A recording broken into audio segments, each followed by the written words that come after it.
তপ্ত গিরি প্রসারানপি পাপরাশিন আশ্চর্য রূপ ননু চৌরইদ্রিক দৃষ্ট শ্রুতবান ময়া কদাপি। শ্রী শ্রী চৌরাগ্রগণ্য পুরুষাষ্টকের চতুর্থ অষ্টকের দ্বিতীয় ভাগের আলোচনা, নাম মহিমা দ্বিতীয় অংশ।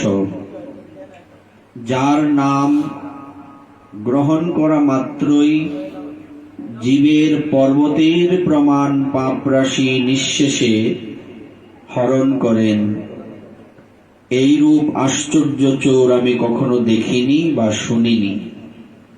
আমরা এই সম্বন্ধে বর্ণনা করতে গিয়ে গতদিন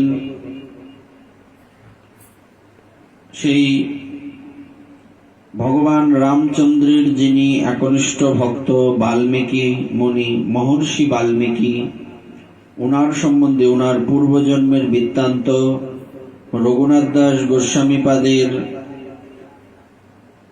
পিতার রাজসভার মধ্যে হরিদাস ঠাকুরের আগমন, সেখানে গোপাল চক্রবর্তীর বৈষ্ণব অপরাধে নামের মহিমার মধ্যে উনি দোষ দৃষ্টি যখন এনেছিলেন, তখন ওনার সেই অপরাধে কুষ্ঠব্যাধি হয়েছিল। এই অবধি আমরা ছিলাম। তো এখানে দেখা গেল সেই গোপাল চক্রবর্তী ব্রাহ্মণ, ইনি যখন হরিদাস ঠাকুরকে অবজ্ঞা করলেন, সেই অপরাধে 3 দিনের মধ্যে ওনার কুষ্ঠে চাপা ফুলের কলির মতো আঙুলগুলি কুঁকড়ে গেল, অতি উচ্চ নাসা তার গলিয়া পড়িল। এত বড় নাক, সুচালো নাক গলে পড়ে গেল। কেন?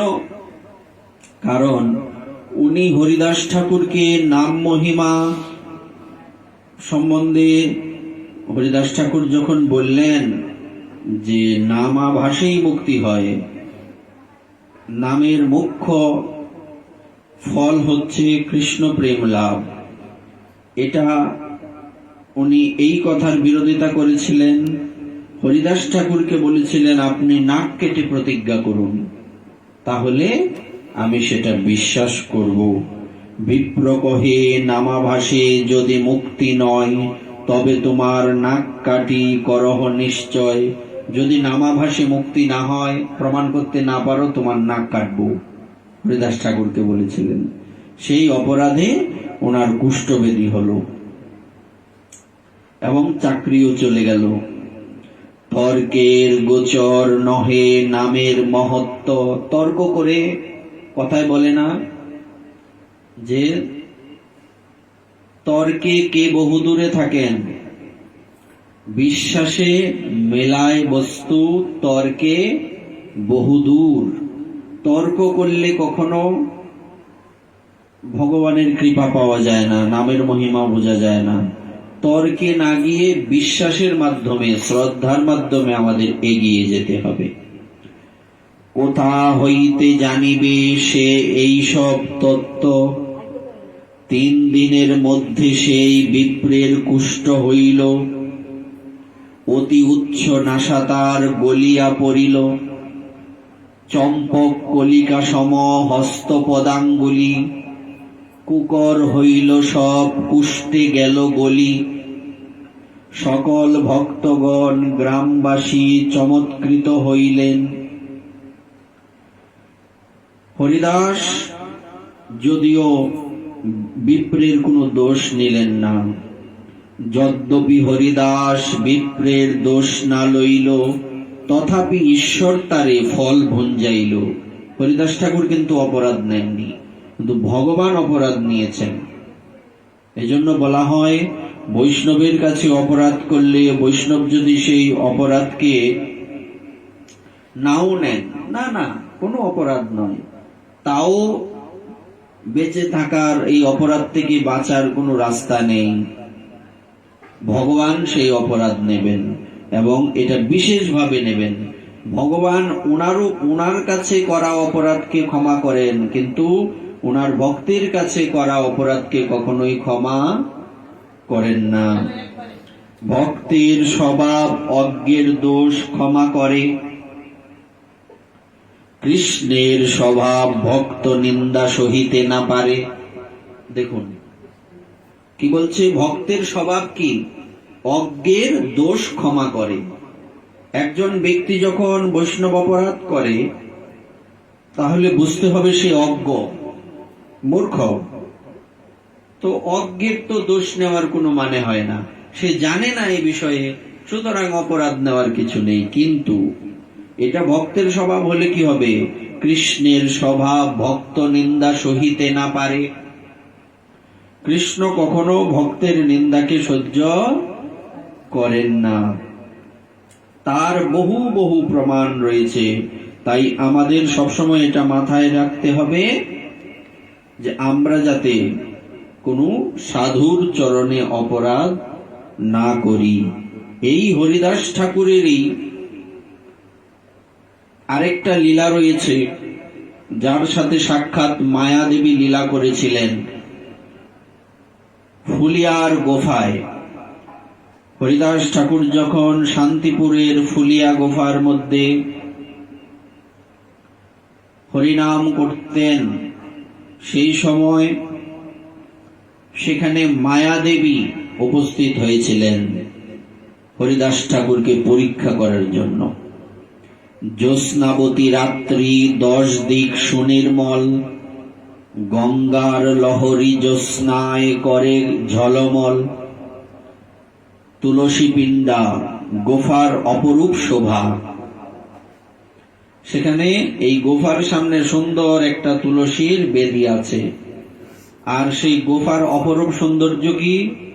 গঙ্গার তীর, জ্যোৎস্না রাত্রি, মৃদুমন্দ বাতাস বইছে, খুব সুন্দর না পরিবেশটা? আচ্ছা, এখন গরমের দিন এই অবস্থায় যদি গঙ্গার পারে বসা যায়, প্রাকৃতিক লাইট জ্বলছে, চন্দ্রকিরণ, মৃদুমন্দ বাতাস লাগছে, তখন কি হবে? ফিলিংসটা কেমন হবে? অনুভূতিটা কি আসবে? শান্তি, তাই না? তখন ওখানে ঘুম এসে যাবে। আর ঘরের মধ্যে ঘুম আসে কি? আসে না। তো এই জন্য এই যে একটা পরিবেশ, এই পরিবেশে হরিদাস ঠাকুর হরিনাম করছেন, ওনার কিন্তু ঘুম আসে না। হরে কৃষ্ণ কৃষ্ণ কৃষ্ণ হরে হরে, হরে রাম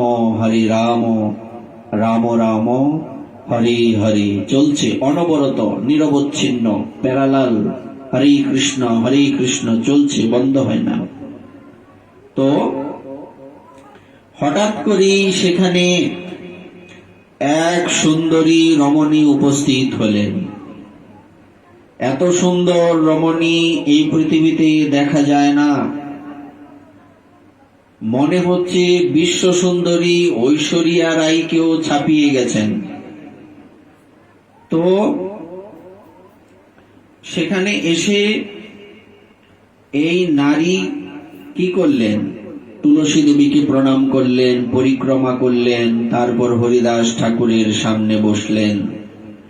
সেই রমণীর অঙ্গের এমন সুগন্ধ, সেই গন্ধে মুনি ঋষিদের তপস্যাও ভেঙে যাওয়ার উপক্রম।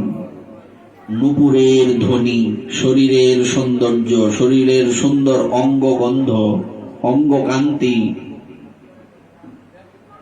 এইসব দেখে মনোরূপী মতিভ্রম, মুনি ঋষিদের পর্যন্ত মতি ভ্রম হয়ে যাবে, মতি আর থাকবে না, মতি নষ্ট হয়ে যাবে, ওই রমণীর প্রতি আসক্তি চলে আসবে। মনোরূপী মতিভ্রম। এই রমণী বসে তখন কি করছেন? মোরে অঙ্গীকার করো হইয়া সদয়, দিনে দয়া করে এই সাধুর স্বভাব হয়। এই রমণী বলছেন, আমি একা, যে কোনো সময় আমাকে যে কোনো পুরুষ আক্রমণ করতে পারে, আর আমি তো একটা কামনা নিয়ে তোমার কাছে এসেছি, তুমি আমাকে কৃপা করে গ্রহণ করো। দীনজনকে দয়া করা সাধুর স্বভাব। তখন হরিদাস ঠাকুর বললেন, আমি আপনার কথা শুনবো, আপনি বসুন, আগে আমার নাম সংখ্যা পূর্ণ হোক। সেম লক্ষ্যহীরার মতো। এটা দুইটা ঘটনা কিন্তু। লক্ষ্যহীরা হচ্ছে বেনাপোলের, বর্তমানে যে বেনাপোল সেখানে জঙ্গল ছিল, ওখানে হরিদাস ঠাকুরের পাটবাড়ি আছে না, আশ্রম, এটা আগে জঙ্গল ছিল। এখানে হচ্ছে লক্ষ্যহীরা দেবী 3 দিন গেলেন রামচন্দ্র খানের কথায়। 3 দিন গিয়ে হরিদাস ঠাকুরকে পাকড়াও করতে গিয়ে নিজেই হরিদাস ঠাকুরের নামের প্রেমে মত্ত হয়ে সাধু হয়ে গেলেন। তাই নয় কি? এই একই ঘটনা, প্রায় কাছাকাছি, কিন্তু এটা হচ্ছে শান্তিপুরের ফুলিয়ার গোফায়। কৃষ্ণ নাবাবিষ্ট মন সদা হরিদাস, অরণ্যের উদিত হইল স্ত্রী ভাবের প্রকাশ। কি ঘটনা ঘটল? আচ্ছা, যদি কোনো ব্যক্তি বিশাল বড় অরণ্যের মধ্যে চিৎকার করে, আমাকে বাঁচাও, আমাকে বাঁচাও, তখন কি হবে?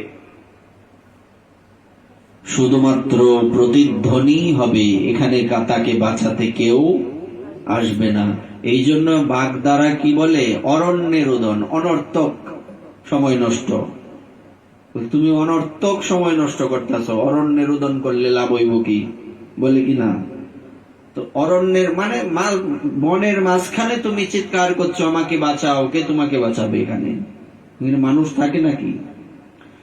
তেমনি এই রমণী মিষ্টি মিষ্টি কথা বলছেন, গায়ে রঙ্গ গন্ধ দিয়ে ভোলাতে চাইছেন, নানা রকম কথার ফন্দি ফিকির আটছেন, কিন্তু হরিদাস ঠাকুর যেমনি অরণ্যে রোদন করলে সেই রোদনের কোনো ফল হয় না, সেই রমণীর কথাতে তার সৌন্দর্যে হরিদাসের কোনো বিকার হলো না, বরং ঘটনা উল্টে গেল। কি উল্টে গেল? হরিদাস ঠাকুরের মধ্যে স্ত্রী ভাবের প্রকাশ হয়ে গেল। সাধু কি? আমরা প্রথম দিন না দ্বিতীয় দিন বলছিলাম যে আমাদের লক্ষ্য হচ্ছে রাধারানীর দাসী হয়ে বৃন্দাবনে ভজন করা মঞ্জুরি স্বরূপে। হ্যাঁ, তো হরিদাস ঠাকুরের মধ্যে স্ত্রী ভাবের প্রকাশ হয়ে গেল। উল্টো হয়ে গেল কিনা? কোথায় হরিদাস ঠাকুরকে ভোলাতে এসছে মেয়ে, পুরুষ দেখে হরিদাস ঠাকুরের মানসিকতা মেয়ের মতো হয়ে গেল। এই হচ্ছে সাধুর বৈশিষ্ট্য। তখন সেখানে সেই রমণী বলতে লাগলেন, তুমি আমাকে 3 দিন বঞ্চনা করলে। হরিদাস ঠাকুর বলছেন, দেবী আপনি ক্ষমা করুন, বলুন আমি কি করব? আমার তো নাম সংখ্যাই পূর্ণ হয় না, আপনার সাথে কথা বলার আমার সময়ই হয় না। এবার 3 দিন আসলেন উনি। তবে নারী কহে তারে করি নমস্কার, আমি মায়া করিতে আসিলাম পরীক্ষা তোমার। কি বলছেন? তখন এই রমণী প্রণাম করছেন হরিদাস ঠাকুরের কাছে। প্রণাম করে কি বললেন? আমি মায়া আইলাম করিতে পরীক্ষা তোমার। ব্রহ্মাদি জীবেরে আমি সবারে মহিল, একেলা তোমারে আমি মোহিতে নারিল। ব্রহ্মাদি দেবগণ সবাইকে আমি মোহিত করে ফেলেছি, কিন্তু তোমাকে মোহিত করতে পারিনি। তুমি মহাভাগবত, তোমার দর্শনে, তোমার মুখে নাম শ্রবণে আমার চিত্ত শুদ্ধ হলো, এবং তোমার থেকে কৃষ্ণ নামে দীক্ষা নিতে বাঞ্ছা করি। বিষয়টা দেখুন। মায়া দেবীকে, দেবী মহামায়া, ইনি হরিদাস ঠাকুরের কাছে কৃষ্ণ মন্ত্রে দীক্ষা নিতে এসছেন। চিন্তা করুন, পরীক্ষা করতে এসে নিজেই ফেসে গেলেন। যদি ওটা ফেসে যাওয়া নয়, কৃষ্ণ ভজন তো ভাগ্যের ব্যাপার, তো দেবীও কৃষ্ণ ভজন করেন। কখনো কখনো দেবীও কৃষ্ণের কাছে কি হয়ে যান, আরাধ্যা হয়ে যান। কখনো কখনো দেবী কৃষ্ণের আরাধনা করেন। কখন ওনারা কি লীলা করবেন আমরা কি করে বুঝবো? কখনো কখনো একই মাতৃগর্ভে জন্মগ্রহণ করেন। এমন হয়েছে কি ভগবান শ্রীকৃষ্ণ এবং দেবী দুর্গা একই মাতৃগর্ভে জন্মগ্রহণ করেছেন? ওই গর্ভটার নাম কি বলুন তো? ওইটা মনে করে বলবেন। এটা একটু পরে বলছি, মনে করবেন এটা কোন গর্ভ। যে গর্ভের থেকে দেবী দুর্গাও জন্মেছেন, ভগবান শ্রীকৃষ্ণও জন্মেছেন। আচ্ছা, এবার আমায় কৃপা করে তুমি কৃষ্ণ নাম উপদেশ করো। চৈতন্য অবতারে বহে প্রেমামৃত বন্যা, সব জীব প্রেমে ভাসে পৃথিবী হইল ধন্যা। এই বন্যায় যে না ভাসে সে জীব ছাড়, কোটি কল্পে কবু তার নাহিক নিস্তার। এই কলিযুগে শ্রীকৃষ্ণ চৈতন্য মহাপ্রভুর যে নাম প্রেমের বন্যা নিয়ে এসেছেন, এই বন্যায় যারা ভাসছেন তারাই ধন্য, যারা এই বন্যায় ভাসতে পাচ্ছেন না তারাই অধন্য।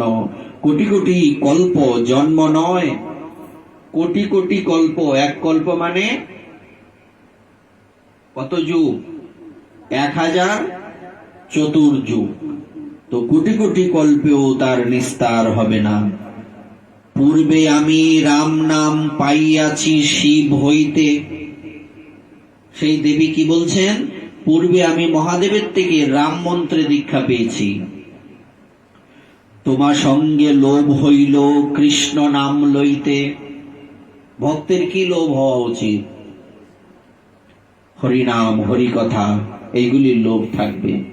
দেখুন, তোমার সঙ্গে লোভ হইল কৃষ্ণ নাম লইতে, মুক্তি হেতু তারক হয়েন রাম নাম। রাম নামে কি হয়?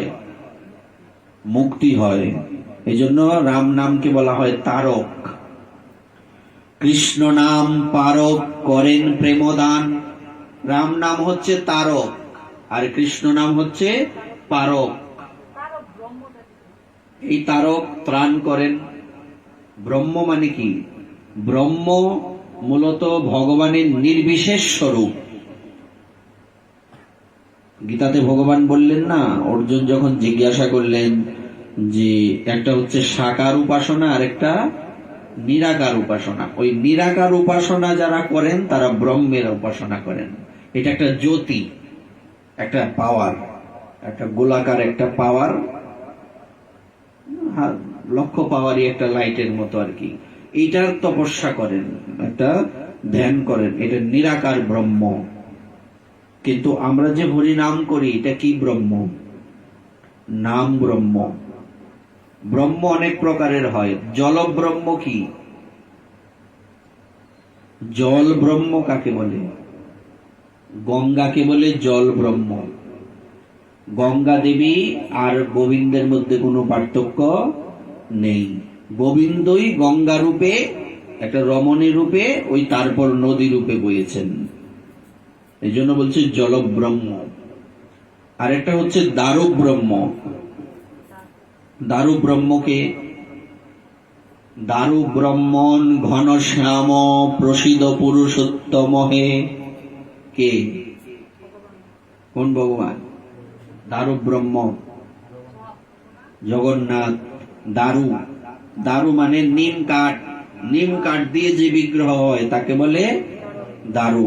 আর সেই দারুর প্রধান যে বিষয়, যে সেই নিম কাঠ দিয়ে তৈরি করা হয়, নিম কাঠেই হবে, অন্য কোনো কাঠে হবে না। জগন্নাথ দেবের বিগ্রহ অন্য কোনো কাঠে হবে না। এই জন্য একে বলে দারু ব্রহ্ম। জল ব্রহ্ম, দারু ব্রহ্ম। আর আমরা যে হরি নাম করি, হরে কৃষ্ণ হরে কৃষ্ণ, এটা হচ্ছে নাম ব্রহ্ম।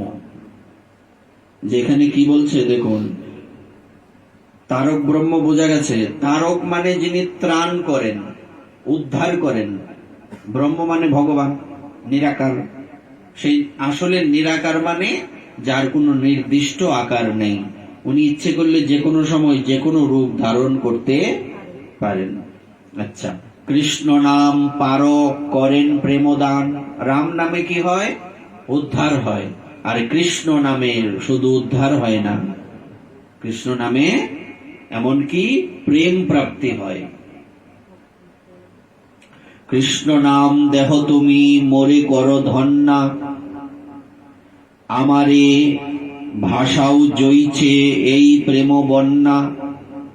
এত বলি হরিদাসের বন্ধিল চরণ, হরিদাস কহে কর কৃষ্ণ সংকীর্তন। তখন হরিদাস ঠাকুর এই নাম সম্বন্ধে উপদেশ করলেন মায়া দেবীকে। মায়াদাসী প্রেম মাগে ইতে কি বিস্ময়, সাধু কৃপা না করিলে প্রেম নাহি হয়। যিনি মায়া তিনি কৃষ্ণ প্রেম নিতে চাইবেন, এতে আশ্চর্যের তো কিছু নেই। মায়াদাসী প্রেম মাগে ইতে কি বিস্ময়, সাধু কৃপা না করিলে প্রেম নাহি হয়। সাধু যদি কৃপা না করেন তাহলে কখনোই প্রেম প্রাপ্তি হবে না। আর এই হরিনাম হচ্ছে এমন ঔষধ। দেখুন, কেউ যদি হরিনামের মহিমা না জেনেও হরিনাম করে, তার কি কৃপা হবে না? বিষ যদি কেউ না জেনে খায়, বিষ কি তার মধ্যে ক্রিয়া করবে না? ঔষধ যদি না জেনে কেউ খায়, ভালো কিছু উপাদেয় খাবার কেউ যদি খায়, তাহলে তার কৃপা হবে না?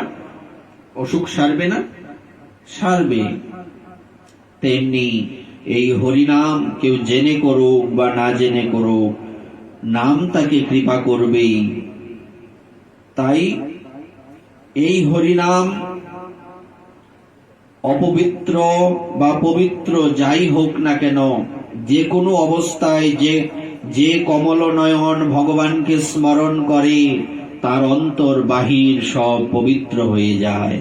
এই যে আমরা মন্ত্র বলি অপবিত্র পবিত্র, বা এটার অর্থ হচ্ছে এটা বাংলা অর্থ। আর আমরা অজামিলের কথা বলেছি। অজামিলের যখন মৃত্যুর সময় উপস্থিত হলো, তখন যমদূতগণ কি করলেন? নিতে আসলেন, আর এদিকে বিষ্ণুদূতগণ তাদেরকে মেরে ধরে তাড়িয়ে দিলেন। বিষয়টা তো এরকম। অজামিলের কিন্তু মৃত্যু যোগ কেটে গেল, মৃত্যু হয়নি। অজামিল তখন ভাবছেন, আমি কি করলাম এতদিন? আমার ৮৮ বৎসর পার হয়ে গেল, আমার ভজন হলো না, আমার সাধন হলো না। উনি দুঃখ করে কাঁদতে কাঁদতে ওনার মধ্যে বৈরাগ্য চলে এলো। উনি হরিদ্বার চলে গেলেন। হরিদ্বার আছে না? হরিদ্বার চলে গেলেন, আর হরিদ্বারে ভজন করলেন। ভজন করে ওনার সিদ্ধি হলো। তখন আবার বিষ্ণুদূতদের আগমন হলো। তাদের দর্শন করে, তাদেরকে প্রণাম করে উনি দিব্য বিমানে বা রথে উঠে ভগবত ধামে ভগবানের সারূপ্য মুক্তি লাভ করলেন। ভগবান, ওনার রূপটা কেমন? বিষ্ণু ভগবানের চতুর্ভুজ। সারূপ্য মুক্তি মানে ভগবানের মতোই রূপ হবে, একে বলে সারূপ্য মুক্তি। অর্থাৎ বৈকুণ্ঠে যারা থাকেন সবার কয় হাত? 4 হাত। সকলের সারূপ্য মুক্তি লাভ হলে এরকম হয়। নাত পরম কর্ম নিবন্ধ, নাত পরম কর্ম নিবদ্ধ কীর্তনম মুমুক্ষতাম তীর্থ পদানুকীর্তনাৎ, নয়ৎ পুনঃকর্মসু সজ্জতে মন, রজস্তমভ্যাম কলিলম ততহন্যতা। এই পৃথিবীতে সংসার বন্ধন থেকে যে মুক্ত হতে চায়, তার পক্ষে তীর্থপদ ভগবানের নাম কীর্তনের চেয়ে অন্য কোনো শ্রেষ্ঠ সাধনা আর নেই। কারণ নামের শরণ গ্রহণ করলে মানুষের মন আর কর্মে আসক্ত হয় না। ভগবান নাম ছাড়া অন্য যেসব প্রায়শ্চিত্ত আছে, তাতে রজ তমগুণজনিত মনের মলিনতা থেকে যায়, আর পাপের মূলোচ্ছেদ হয় না। অর্থাৎ পাপ করলে যেমন প্রায়শ্চিত্তের ব্যবস্থা আছে, এই প্রায়শ্চিত্তে পাপ যায় কিন্তু পাপের গোড়াটা থেকে যায়। যদি ওই পাপের গোড়া থাকে, এর থেকে আবার গাছ জন্মাবে কিনা? পাপের গাছ জন্মাবে। তাই পাপের গাছ যাতে জন্ম না হয় সেজন্য কি করতে হবে? গোড়া সুদ্ধা উপড়ে ফেলতে হবে। আর সেটা কিসের মাধ্যমে হয়? নামের আশ্রয় করলে হয়।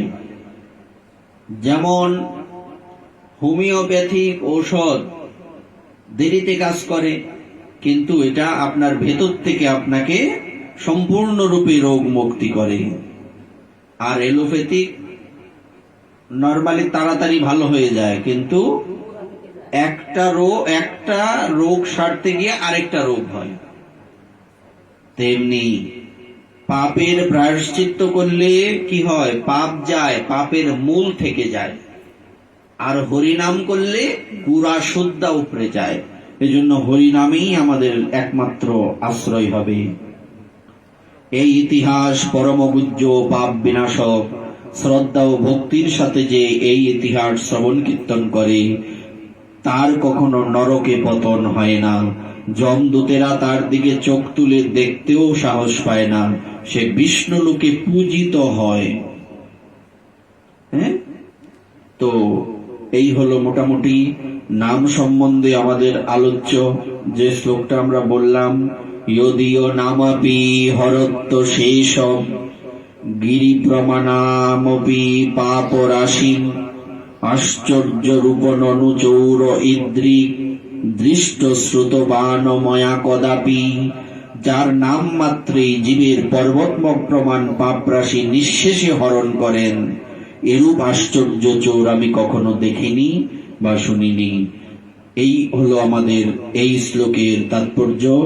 আগামীকালকে আমরা এর পরবর্তী যে শ্লোক রয়েছে, পঞ্চম শ্লোক, তা নিয়ে আলোচনা করার চেষ্টা করব। তো আজকের এই আলোচনার এখানে বিশ্রাম। শ্রী গুরু নিতাই গৌর সীতানাথ প্রেমানন্দে।